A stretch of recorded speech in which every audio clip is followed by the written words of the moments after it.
Hi everyone, फिर से आपका एक नई वीडियो में स्वागत है। इस वीडियो में हम जो है सीटेट है, सीटेट, एमपी टेट है या जितने भी टेट एग्ज़ाम है, यूपी टेट है, इनकी सभी की वैकेंसी आ चुकी हैं या कुछ की हैं वैकेंसी आने वाली हैं। इसलिए हम जो है एक बाल विकास है, साइकोलॉजी है, इसका साइकोलॉजी का बहुत सारा पार्ट है या हर जो है टेट एग्ज़ाम में पूछा जाता है या जितने भी टीचिंग एग्ज़ाम हैं सभी में हैं जो यहाँ से बहुत सारे क्वेश्चन बनते हैं। इसलिए बहुत अधिकतर है सभी में क्या पूछा जाता है, साइकोलॉजी या बाल विकास से बहुत सारे पार्ट पूछे जाते हैं, बहुत सारे क्वेश्चन पूछे जाते हैं। इसलिए हम आपके लिए साइकोलॉजी लाए हैं और साइकोलॉजी में हम आपको पूरा साइकोलॉजी पढ़ाएंगे, जिसमें आपको जैसे कि प्रत्येक टॉपिक हो जाएगा उसके हम सेट पेपर भी आपको लेकर आएंगे जो कि प्रीवियस ईयर पेपर के रहेंगे, जिससे कि आपकी नॉलेज है बहुत अच्छे से बढ़ जाएगी। तो हम इसलिए आप इसका जो है नोट्स बनाते चलिए या आप जो है इस वीडियो को अच्छी तरह देख सकते हैं। तो हम स्टार्ट करते हैं आज की ये क्लास। अगर आप इस चैनल पर नए आए हो तो प्लीज़ इस चैनल को सब्सक्राइब करें और बेल आइकन दबाएं। इससे क्या होगा, आपको नोटिफिकेशन है वो मिलता रहेगा। तो हम देखते हैं साइकोलॉजी के बाद हम जो है पर्यावरण लेंगे। पर्यावरण के बाद जो है हम या हिंदी, इंग्लिश है, किस प्रकार के क्वेश्चन आते हैं, हम सभी के बारे में बारी बारी से चर्चा करेंगे। सबसे पहले हम स्टार्ट करते हैं मनोविज्ञान या साइकोलॉजी क्या है। ठीक है, तो साइकोलॉजी वैसे कि अगर हम बात करें बाल विकास में, जो कि हम बाल विकास में देखते हैं तो बाल विकास में है सभी चीज़ें आती हैं, जिसमें हम शिक्षा शास्त्र भी पढ़ते हैं, साइकोलॉजी मनोविज्ञान भी पढ़ते हैं, बालक का विकास किस प्रकार से होता है ये भी पढ़ते हैं। लेकिन अगर इसमें पूरे बाल विकास में या चाइल्ड डेवलपमेंट की बात करें तो इसमें प्रमुख पार्ट होते हैं। एक तो होता है साइकोलॉजी, इससे क्वेश्चन पूछे जाते हैं। दूसरा है हमारा जो है अधिगम से अधिकतर क्वेश्चन बनते हैं, तो अधिगम को हम अच्छे से पढ़ेंगे। इसके बाद है कौन कौन किसी के सिद्धांत हैं, तो इन सिद्धांतों के बारे में अधिकतर क्वेश्चन बनते हैं, तो वहाँ से हम जो है इस प्रकार से इसे समझने का प्रयास करेंगे। तो चलो स्टार्ट करते हैं। पहले हम शुरू से ही स्टार्ट कर रहे हैं कि साइकोलॉजी है, साइकोलॉजी से मनोविज्ञान से जो है या मनोविज्ञान कैसे बना, कहाँ से आया, किसने दिया, तो और इसके क्या क्या सिद्धांत है, कैसे इसकी शुरुआत हुई, हम सभी डिटेल से चर्चा करेंगे। ठीक है, आप इसके नोट्स भी बना सकते हैं। सबसे पहले हम देखते हैं साइकोलॉजी। अगर साइकोलॉजी है, साइकोलॉजी के बारे में अगर आप दोस्तों आपसे पूछे कि साइकोलॉजी है, साइकोलॉजी शब्द का सबसे पहले प्रयोग किसने किया, तो रूडोल्फ गोयकल ने किया। तो साइकोलॉजी है, इस साइकोलॉजी शब्द का सबसे पहले प्रयोग किसने किया था, रूडोल्फ गोयकल ने किया था। और एक वैज्ञानिक थे ग्रीट महोदय ने बताया था कि साइकोलॉजी है, साइकोलॉजी ग्रीक भाषा या यूनानी भाषा कह सकते हैं, ग्रीक भाषा या यूनानी भाषा के दो शब्दों से मिलकर बना है।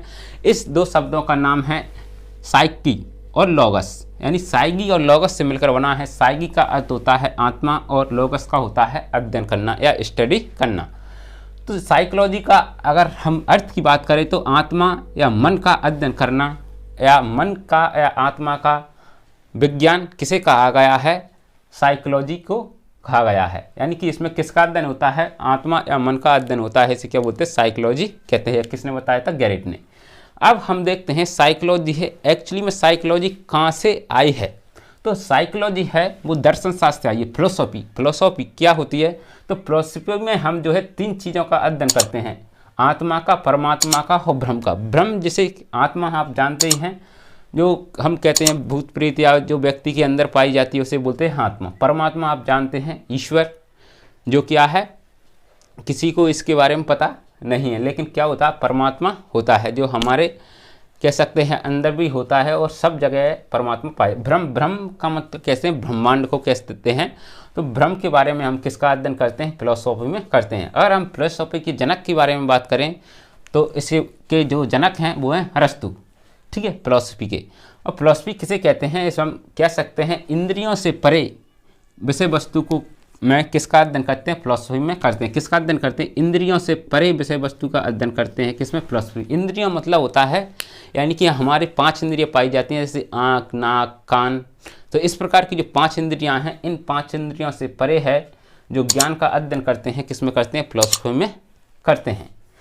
इसके बाद है साइकोलॉजी है। साइकोलॉजी अगर शब्द का साइकोलॉजी शब्द सबसे पहले किसने दिया था? रुडोल्फ बोयल। लेकिन साइकोलॉजी का सर्वप्रथम अध्ययन किसने किया? तो साइकोलॉजी का सर्वप्रथम अध्ययन किया था, वो किया था अरस्तु ने। इसलिए साइकोलॉजी के पिता किसे कहते हैं? अरस्तु को माना जाता है। और दर्शन शास्त्र के पिता भी किसे माना जाता है? अरस्तु को माना जाता है। लेकिन दर्शन शास्त्र है, दर्शन शास्त्र से अलग, यानी कि दर्शन शास्त्र से है जो साइकोलॉजी अलग हुई थी, वो किसने की थी? ऐसे किसे दर्जा दिया जाता है दर्शन शास्त्र से साइकोलॉजी अलग होने का? तो साइकोलॉजी से अलग होने का जो श्रेय जाता है वो आता है विलियम जेम्स को। विलियम जेम्स है वो अमेरिकी क्या है? मनोवैज्ञानिक हैं। और इनकी एक बुक है प्रिंसिपल ऑफ साइकोलॉजी, जो उन्होंने 1819 में लिखी थी। तो 1819 में जो पुस्तक लिखी थी विलियम जेम्स ने, और इन्हीं के द्वारा है जो दर्शन शास्त्र है फिलोसॉफी से क्या हुआ था? साइकोलॉजी शब्द या हम कह सकते हैं मनोविज्ञान अलग हुआ था। ठीक है, आपको इतना समझ में आ गया होगा। इसके बाद है, अगर हम कहते हैं तो जो साइकोलॉजी है, साइकोलॉजी को अरस्तु ने मनोविज्ञान को अंतःकरण का विज्ञान कहा है। क्या कहा है? अंतःकरण का विज्ञान किसने कहा है? अरस्तु ने मनोविज्ञान को कहा है। तो आपको यह पूछ लिया जाए कि अंतःकरण का विज्ञान किसने कहा है? तो अरस्तु ने इसे अंतःकरण का विज्ञान कहा। अंतःकरण मतलब जो अपने मन है या आत्मा है, इसके बारे में अध्ययन करता है, उसे क्या कहते हैं? मनोविज्ञान कहते हैं। इसके बाद केलर ने एक बहुत बड़ा शब्द कहा है दर्शन शास्त्र या मनोविज्ञान के लिए। तो दर्शन शास्त्र का जो जननी है, किसे उन्होंने केलर ने कहा है जो दर्शन शास्त्र की जननी, यानी मनोविज्ञान की जो जननी है वो क्या है? दर्शन शास्त्र है। और अरस्तु को मनोविज्ञान का क्या कहा है? जनक कहा है। तो मनोविज्ञान है या साइकोलॉजी की जो जननी है वो क्या है? दर्शन शास्त्र है। और जो अरस्तु है, अरस्तु को मनोविज्ञान का जनक कहा है। किसने कहा है? केलर ने कहा है। तो आपको एक बात भी अच्छे से ध्यान रखना है और याद रखना है। इसके बाद हम चलते हैं साइकोलॉजी। साइकोलॉजी को सबसे पहले क्या माना? तो आपको पता है सबसे पहले साइकोलॉजी है में किसका अध्ययन किया गया था? सबसे पहले साइकोलॉजी में है मनोविज्ञान के अंतर्गत किसका अध्ययन किया था? आत्मा का अध्ययन किया गया। सबसे पहले किसका? सोल, यानी कि आत्मा का अध्ययन किया गया। वो कब किया गया था? 16वीं सदी है, इसके अंत में किया गया था, यानी कि 1590 ईस्वी में आत्मा का विज्ञान माना किसे? साइकोलॉजी को। लेकिन आत्मा का अर्थ स्पष्ट नहीं कर पाए, इस कारण ये परिभाषा क्या है? अमान्य कर दी गई। क्योंकि है आत्मा, हम अगर विज्ञान कहते हैं तो विज्ञान किसे कहते हैं? जिस पर प्रैक्टिकल संबंध हो, जैसे इसके कोई रंग हो, कोई रूप हो, कोई आकार हो जो हमें दिखती हो, या हमारे इंद्रियों से जो क्या हो, इंद्रियों के सामने हो। ठीक है, तो इसे क्या कह सकते हैं? हम विज्ञान कह सकते हैं। लेकिन ये परिभाषा अमान्य कर दी गई, क्योंकि आत्मा है, आत्मा का कोई अर्थ नहीं होता, आत्मा की कोई रंग नहीं होता, कोई रूप नहीं होता, इस पर प्रैक्टिकल संभव नहीं है। इस कारण है इस परिभाषा को अमान्य कर दिया गया। लेकिन इसके समर्थक थे वो थे प्लेटो, अरस्तु और डेकार्टे। ये इसके समर्थक माने जाते हैं आत्मा के विज्ञान के। तो आपसे ये पूछ सकता है। ठीक है, इसके बाद दूसरा जो है फिर किसे माना? जो है मनोविज्ञान को मन या मस्तिष्क का विज्ञान माना। किसका विज्ञान माना? मन या मस्तिष्क का विज्ञान माना। ये माना था 17वीं शताब्दी। 17वीं शताब्दी मन या मस्तिष्क का विज्ञान मानने वाले वो कौन थे? इटली के वैज्ञानिक थे पोम्पोनोजी। पोम्पोनोजी ने है मनोविज्ञान को मन या मस्तिष्क का विज्ञान माना। लेकिन मन का भी ये अर्थ स्पष्ट नहीं कर पाए, यानी कि इस पर कोई प्रैक्टिकल संभव नहीं था, इसका कोई रंग रूप आकार नहीं था। इस कारण है इस परिभाषा को भी अमान्य कर दिया गया। और इसके समर्थक थे वो थे जॉन लॉक, रिचेरी और थॉमस रीड। ये 3 मनोवैज्ञानिक हैं और पोम्पोनोजी हैं। तो इसके ये वैज्ञानिक क्या थे? समर्थक थे किस सिद्धांत की? मन या मस्तिष्क के विज्ञान के। ठीक है, इसके बाद है तीसरा जो है इसकी परिभाषा दी गई कि मनोविज्ञान आखिर में क्या है? चेतना का विज्ञान है। क्या माना? फिर चेतना का विज्ञान माना। जो चेतना का विज्ञान मानने वाले जो 19वीं सदी में जो है इसे चेतना का विज्ञान माना। और चेतना का विज्ञान मानने वाले जो वैज्ञानिक थे उसमें प्रमुख रूप से विलियम वुंट ने है इसे क्या माना था? चेतना का विज्ञान माना। और इसके समर्थक थे विलियम जेम्स अली और सिगमंड फ्राइड। इन्हें क्या माना है?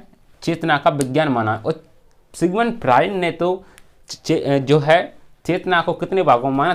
3 भागों में माना। कि जो मन होता है वो 3 भागों को माना होता है, चेतन मन, अचेतन मन और अर्धचेतन मन। 3 भागों में जो चेतन मन होता है वो 1/10 भाग होता है, और अचेतन मन है वो 9/10 भाग होता है। अर्धचेतन मन है, इन दोनों के बीच की कड़ी को क्या कहते हैं? अर्धचेतन मन कहते हैं। इसके बाद हम आगे सिगमंड फ्रायड सिद्धांत के बारे में और इससे अच्छे से डिटेल में चर्चा करेंगे। इसके बाद विलियम वुंट के बारे में मैं आपको बता देता हूं। विलियम वुंट है वो जर्मनी में लिप्जिंग नामक स्थान पर है, 1887 में है। इन्होंने एक प्रयोगशाला स्थापित की। किसने? जर्मनी में लिप्जिंग नामक स्थान पर है विलियम वुंट ने क्या की? एक प्रयोगशाला स्थापित की 1879 में, 1879 में, ठीक है। और वर्तमान में इसे कार्ल मार्क्स विश्वविद्यालय के नाम से जाना जाता है। इस कारण है विलियम वुंट को प्रयोगात्मक मनोविज्ञान का जनक माना गया है। तो प्रयोगात्मक मनोविज्ञान का जनक किसे माना गया? विलियम वुंट को माना गया। अगर आपसे क्वेश्चन पूछा जाए कि प्रयोगात्मक मनोविज्ञान का जनक किसे कहते हैं, तो विलियम वुंट को है प्रयोगात्मक मनोविज्ञान का जनक कहते हैं, ठीक है।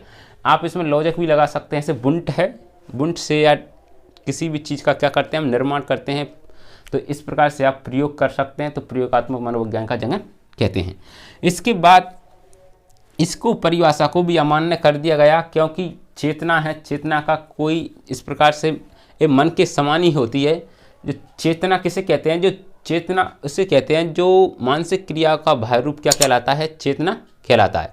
जैसे मन का जो बाह्य रूप कहलाता है वो क्या कहलाता है? चेतना कहलाता है। लेकिन ये परिभाषा भी अमान्य कर दी गई। और विलियम मैकडूगल ने तो जो चेतना है, चेतना की कड़े शब्दों में अपनी एक पुस्तक में निंदा की है। जैसे बोलते हैं outline of psychology. Outline of psychology में प्रश्न नंबर 16 पर है, कड़े शब्दों में निंदा की है। किसने? विलियम मैकडूगल ने। किसकी निंदा की है? जो है चेतना की है, कड़े शब्दों में निंदा की है। किसने? विलियम वुंट ने।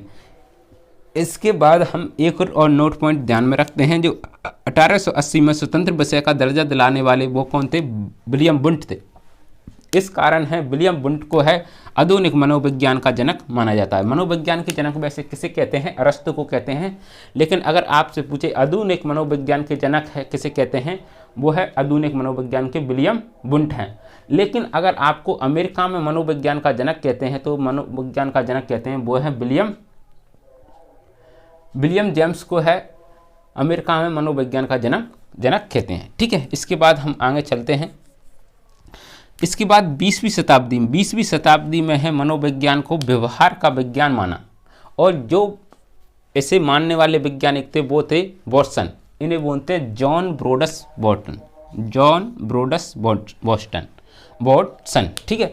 तो 20वीं शताब्दी हैं जो साइकोलॉजी है, साइकोलॉजी क्या माना?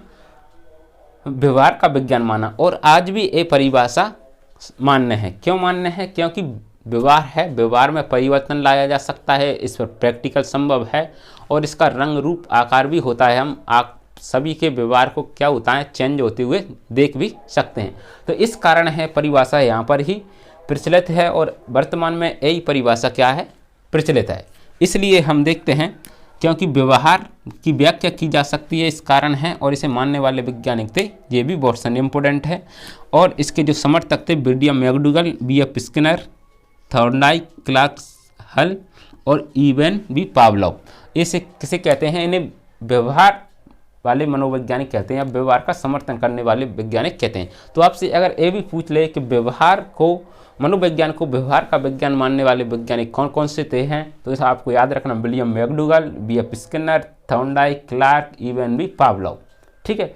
अब व्यवहार क्या होता है? वो मानसिक क्रियाओं का बाह्य रूप क्या कहलाता है? व्यवहार कहलाता है। जो मानसिक क्रियाओं का बाह्य रूप जिसे हम क्या कहते हैं? व्यवहार कहते हैं। तो आपको ये समझ में आ गया होगा। इसकी हम नेक्स्ट क्लास लेकर आए हैं। इसमें जो है मनोविज्ञान की परिभाषाएं रहेंगी, जो व्यवहार की भी परिभाषा रहेंगी। आगे इस प्रकार से कंटिन्यू रहेगा। आप बने रहिए। आपको डेली है ये वीडियो एक मिलता रहेगा। आप इसके नोट्स भी बना सकते हैं। मिलते हैं नेक्स्ट क्लास में, तब तक के लिए थैंक यू।